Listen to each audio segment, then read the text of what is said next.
Just here as a reminder, and whenever this message shows up on your timeline, it's meant for you, and it's just a reminder, okay?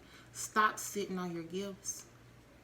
We're all born with gifts, but few of us choose to tap in on those gifts. You know, you weren't meant to work a 9 to 5. Like, you were born to be a leader. And I just want to remind you of that. And you could be, just put the fear and the, hey, I don't know how to get started to the side. Stop procrastinating and get out there, because the people are waiting for what's inside of you. Stop holding on to it. Stop sitting on it. And then get on here just like you on here now looking at me. Jump on here for the education too.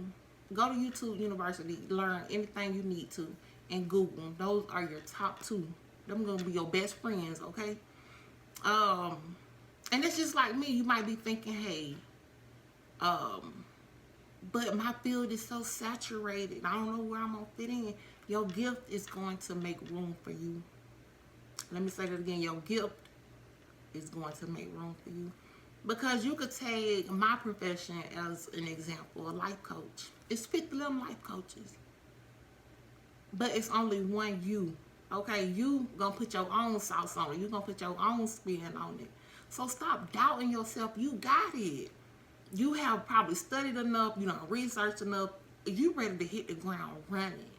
And I don't want you to miss the opportunity just because of fear. Push that to the side, okay? We ain't got time for the fear. Push it to the side. So, yes, stop sitting on your guilt, okay? And until next time, you stay blessed and highly